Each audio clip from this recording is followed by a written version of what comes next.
up the chapter on art, 艺术. So yesterday we went over a bunch of musical instruments, and today we're going over paintings and calligraphy. Starting off with Jing. Jing is a type of tree, or it's brambles. It's also the name of a mountain, the name of a state, and the name of a prefecture. But here, it's the name of a guy. Jing Hao. Hao means grand, vast, plentiful, mighty, torrential, expansive.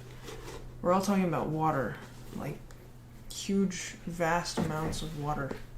And the way the waves, big waves go crashing and all that majesty of the ocean and things like that. So,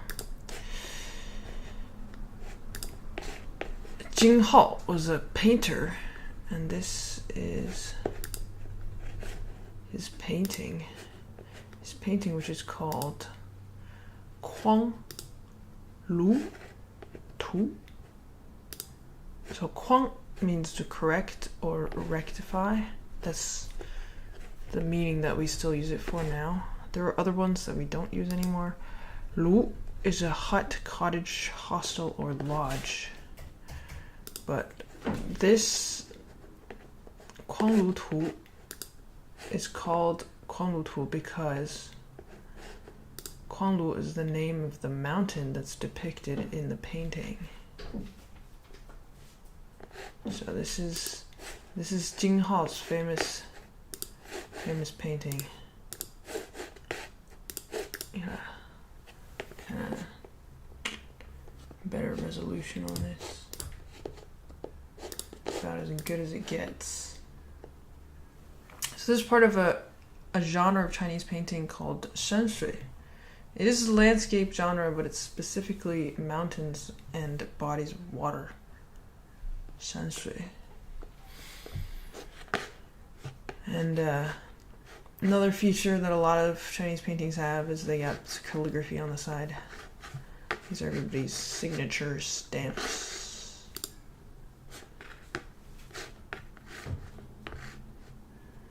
So this guy, Jing Hao, lived in the 5 Dynasties period. Now the numerical years of that, I don't remember.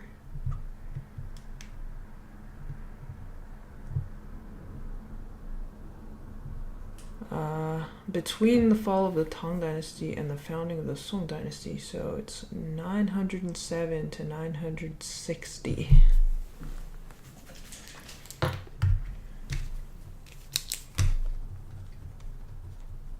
Is when he lived. Dong means to supervise, command, or direct. It's also the director, the person. Dong. Yuan is a fountainhead, a source of a river, the origin, source, or cause of anything. Dongyuan is the name of another painter. Dongyuan also lived during the same 5 Dynasties period as Jing Hao, but he was from a different part of the country, and his famous painting was called Xiao Xiang Tu. So Xiao means deep and clear water or fast rapids. Xiao is also used in some pretty common words like 潇洒. 潇洒 means like confident and free and easy. 潇潇, if you use like 风雨潇潇, you're talking about pouring down rain. But if you're talking about 潇潇细雨, that's a little sprinkle of rain. 香 Xiangjiang is the name of a river which is the one depicted in this 肖像图. So here we got high resolution from our good friend Wikimedia. You can really see the details in the ink, the washes, little strokes on the trees. So that's 肖像图 painted by Dong Yuan.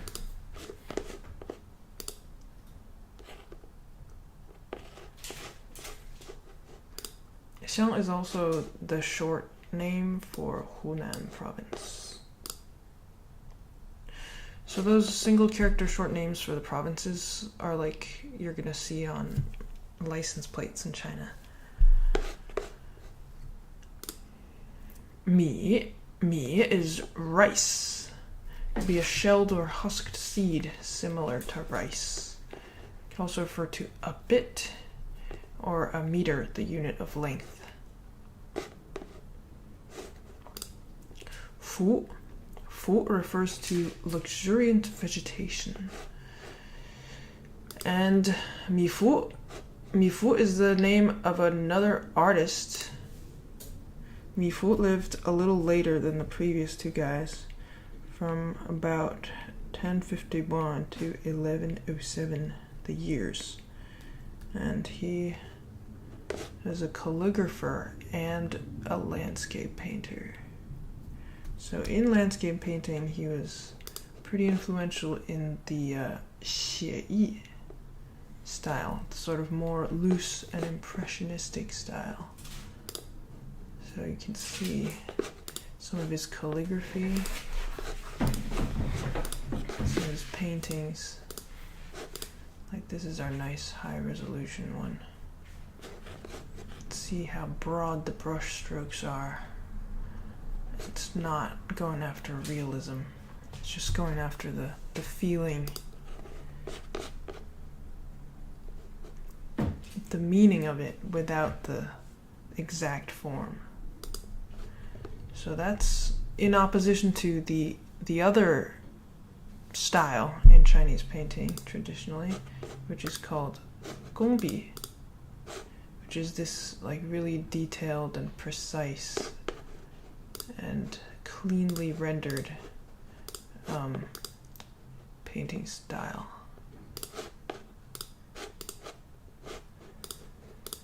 So this is 写意,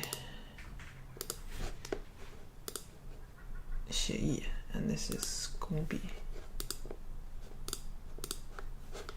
Two different styles. 请练习今天新学的字。写 means to write or draw, sketch, or compose. Usually we use it for writing and composition, like composing tunes, composing stories. 写 It also has another reading. 请练习今天新学的字。 Stop that. It's got another reading. This is only used regional dialects, but like 写意 here, some places they use that to mean comfortable or easy or handsome. But generally, 写 this they pronounce that 写意. But that's, yeah, in regional dialects, so it probably doesn't even sound like that exactly. 写 we use it in like 写真. 写真 is drawing a portrait. 写作 writing or composing. 写信 if you write a letter. 写诗 writing poetry. 速写 sketching. 意 is a meaning or idea, desire, intention, will, wish, spirit, heart, affection, expression, manner. It can also mean to miss someone or something, anticipate or expect. So it's all these kind of activities of the mind.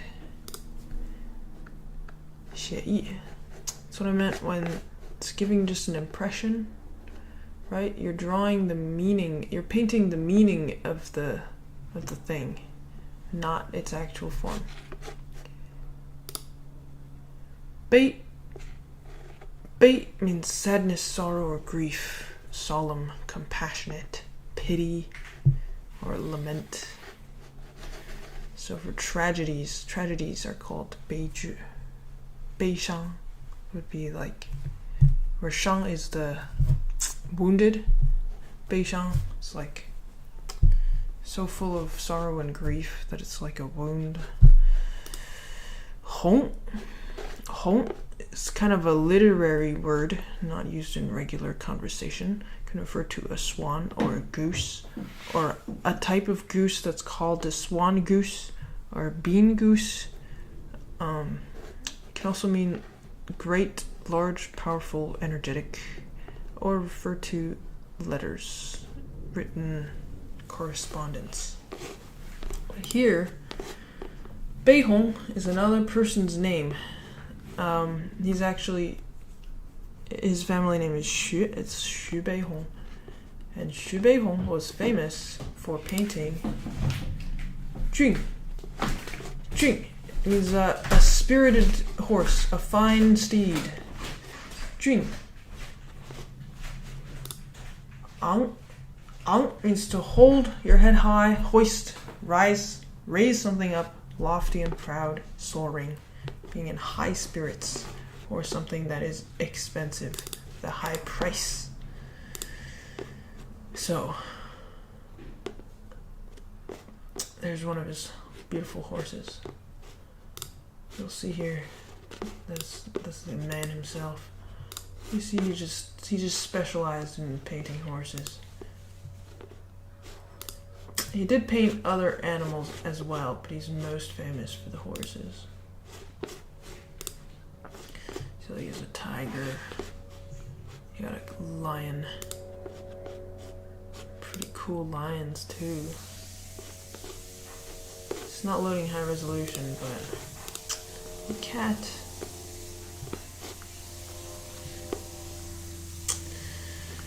So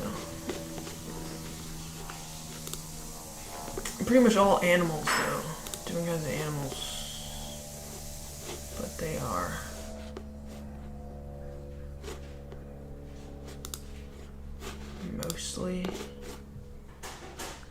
mostly horses.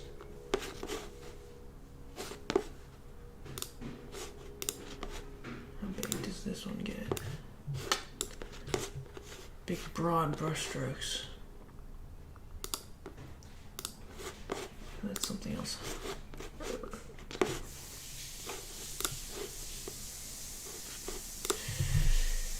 B, you'll see this has the 竹子头, the bamboo, because the barrels were traditionally made of bamboo. And this is 毛, which means the hair, because the tips are made out of hair. So B is a pen or a brush. These being 毛笔, the brushes used for calligraphy and painting.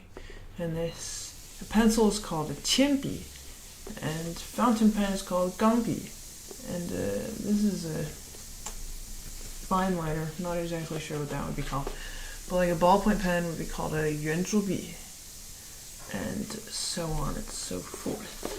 So B, it refers to pens and brushes. It could also be words, writing, prose, stroke, touch. Like a stroke, each stroke of the brush when writing a word is a 笔画. Techniques of writing calligraphy, techniques of drawing. 墨refers to ink, specifically these ink sticks that are used to rub out the ink traditionally for Chinese painting or calligraphy. 墨 is also used for blackness. So like 墨黑 is some kind of object that is black, super black, like ink, so you can't even see any of the details hardly. 纸 is paper.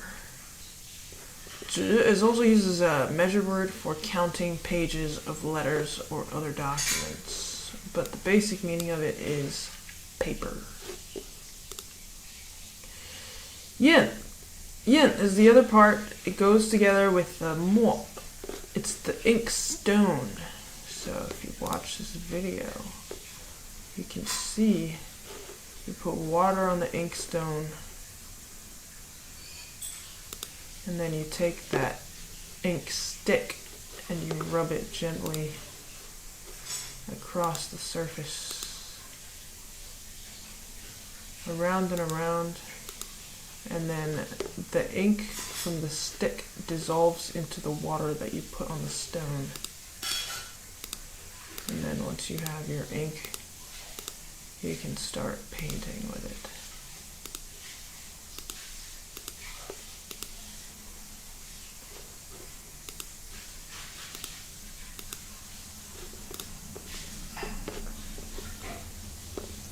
Yep.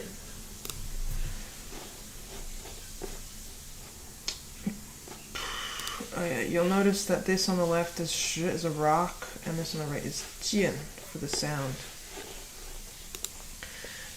Bian. Bian is what we call these horizontal inscribed boards, these banners that we put at the tops of entryways. Could be a silk banner embroidered with words of praise, or a horizontal inscribed board, like a signboard for any sort of building with a purpose, really. Or if you want to bless the space, if you want to label it, any kind of purposes like that.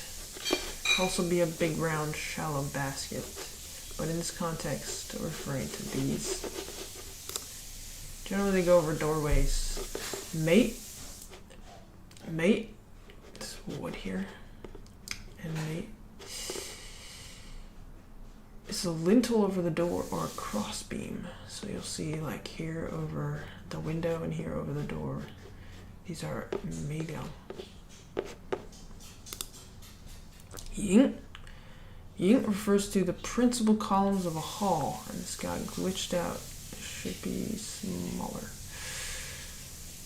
Ying is also, there's a flower called Lanhua Ying, which is a blue jacaranda. I think that's how it's pronounced. But in this context of this chapter on art, we're talking about these columns because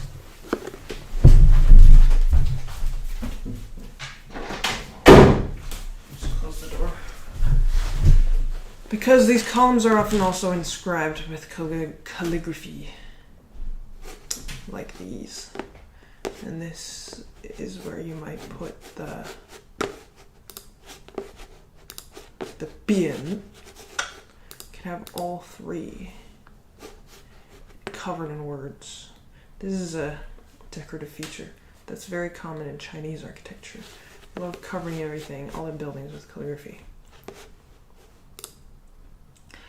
Bang.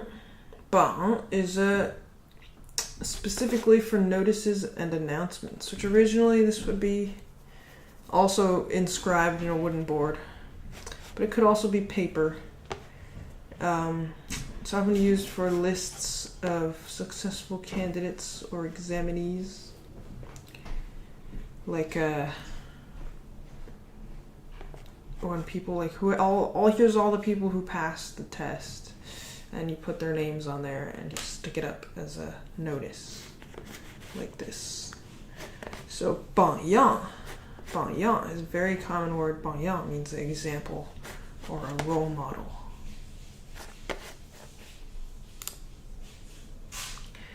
Kai. Kai means a model, a pattern, or standard script. So you'll see that this Kai is the same character right here. Kai Shu. Or this is Shu from Shufa. Shufa is calligraphy. So you see a drop-down menu, you can pick all these different styles. Kai Shu is the standard one. So you click this button after you've chosen the style, and you can see examples. So this is that standard script style 楷书. And this is the word kai written in that style from all these different calligraphers. Samples. Kai. This character is another reading, which is 接树 or 接木. It's this tree, which is also better known as 黄连木. Beautiful autumn foliage. The berries are also very nice.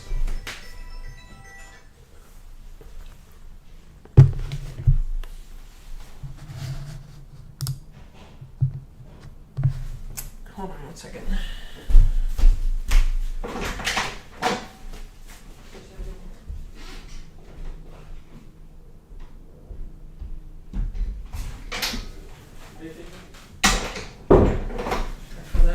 Sorry for that interruption. Next one is Li. So you match the character, you'll see that this one is also in the list. Li was the official script used in the Han Dynasty. Li also means attached to or subordinate to, but most of the time we are using it for Li Shu. And this is 隶属 is what you would say for being subordinate to. 隶族. This is a type of I guess a servant. When it says runner, this is like a person who carries out errands for the royal court or the government offices back in the imperial days. But 隶属, you can see the samples is this kind of style.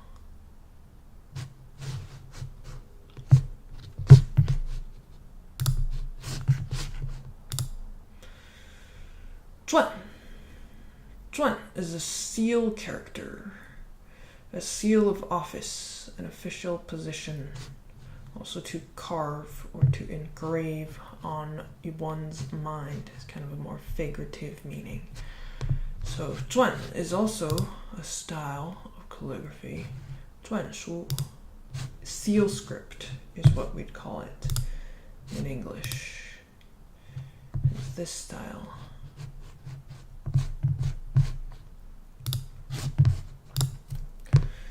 Ke. This on the right, this represents the blade. And this is kind of phonetic.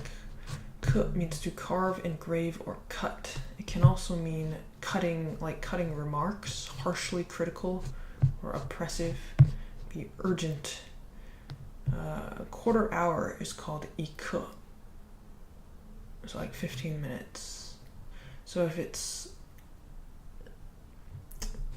5:15, you would say 5点1刻.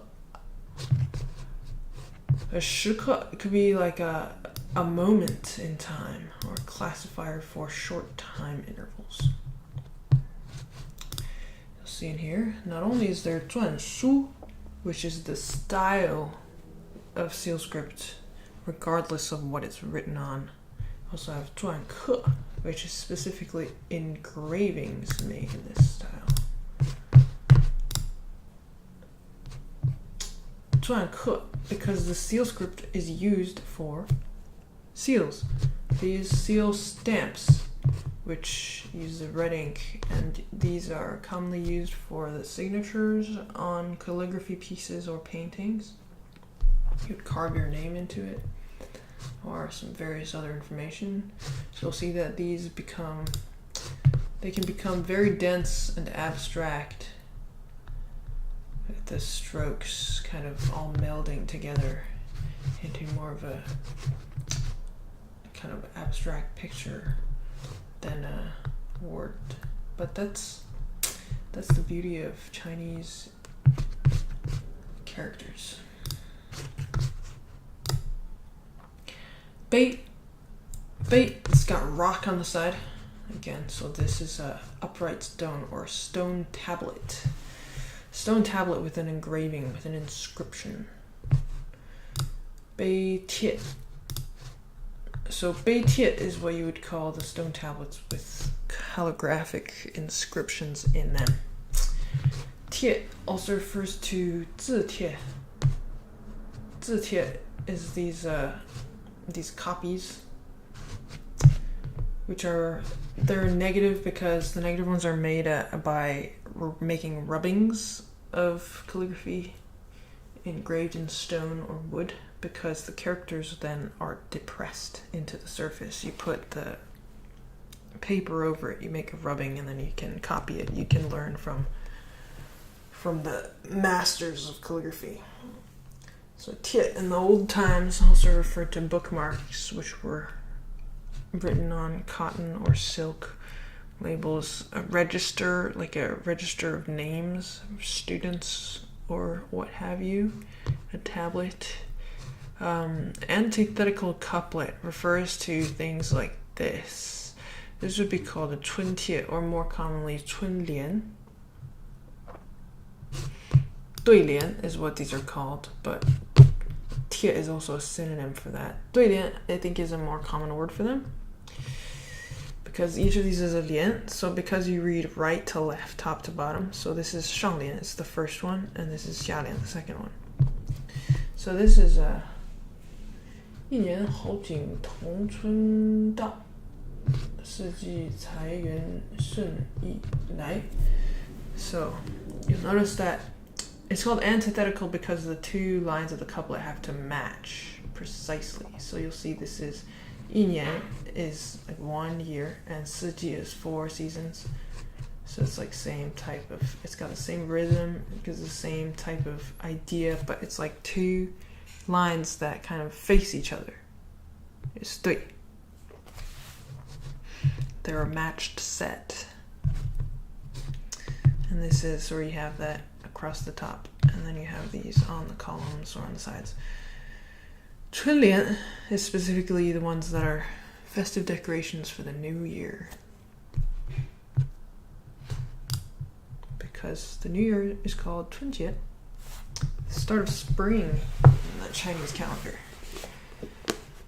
A bit different from the Gregorian. You got alternate readings. 帖 is a document, invitation, or notice. 帖 is also a measure word or classifier for Chinese medicine. And then 帖, which means obedient, stable, quiet, reliable, glue, stick on, or snuggle close. If you stick together someone, it's kind of the same. You adhere. Adhering a surface to another surface, or a person to another person, is kind of a similar idea. Being loyal, all kind of vaguely related on some level. 帖. So you would use like 体贴 for somebody who's stable and reliable and devoted. 贴心, you would use someone who's really attentive and considerate, maybe. So 碑帖. 草 is another calligraphy style. You'll see matched character to the drop down. 草 means grass. This is, see, you got the grass radical, and this is 早 for morning. It's phonetic. 草, grass, hay, a wasteland. It also refers to a draft, like a rough draft of a drawing or a plan or a story or something. Rough, coarse, or hasty. A draft you'd call 草稿. And script type of calligraphy. Let's take a look. 草书 is the kind of cursive writing. Really loose, really fluid. All the strokes start to blend together. And lastly, 狂. 狂 means like a mad dog. Wild, violent, frenzied, ferocious. So, 狂 is here because 狂 Kuangcao. Kuangcao is a subset of 草书. So if you think that 草书 wasn't messy enough, there's an even wilder version called 狂草. So you'll see. It's like, at this point, it's so crazy that, like, I can't read this stuff. I can't tell what the characters are supposed to be. You really got to be familiar. Got to be familiar with the stroke orders of the words, and then sometimes, if you kind of follow it and then you sort of reverse engineer the abstraction, you can figure out what it's supposed to say. But they get pretty crazy. Just like the squiggliness of it all. You can tell what this is. Just straight wiggles. That's Kuangcao. Nice high resolution picture here. See the texture? The texture of the brush strokes. Really nice mark making. Right, so I went over some famous paintings and their authors, the painters of some of these landmark classics in the history of Chinese art and different styles of calligraphy, a few of the tools of calligraphy, the tools of painting. And that's it for the chapter on art. We'll see you next time.